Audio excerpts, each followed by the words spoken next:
The city of Treasure Island just swore in John Doctor as the new mayor to carry out the rest of former Mayor Tyler Payne's term.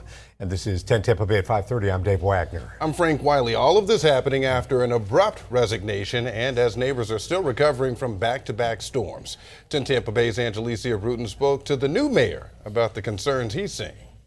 In a 10 city commission meeting, we expected it to be a very lively meeting. Residents addressed permits needed to rebuild. The city says more than 1,000 structures are impacted. And this massive pile of debris from homes in the area has just been growing since Hurricane Helene. And the city says it's just going to get even bigger. Just a few days ago, the city hired a contractor to pick up commercial debris.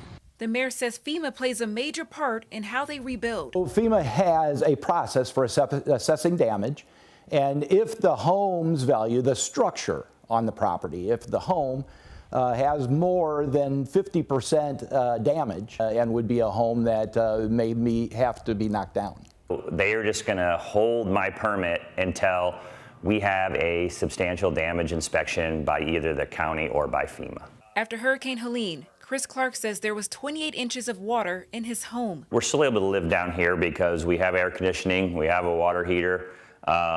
Basically, we're almost in just kind of a basic remodel. Clark believes his home does not have substantial damage. Really, all that we're looking at here is some new drywall, flooring, lower cabinets, baseboards, and doors. He says this is nowhere near 50% damage. My 50% number is $342,000.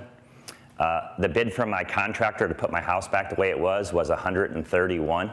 But he says he still sits at a standstill, along with many other neighbors who believe waiting on an assessment isn't necessary.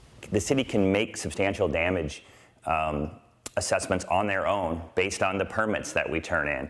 Until the new mayor and the city council have the courage and leadership to kind of overrule the city staff, nothing's going to happen. We want to make sure that we can mobilize all of our folks into getting the permits for everyone and still stay within the FEMA regulations. Anjelicia Bruton, 10 Tampa Bay. And today, county assessors were visiting different neighborhoods that were impacted by the storms. Right now, FEMA representatives are meeting with residents at Treasure Island's City Hall.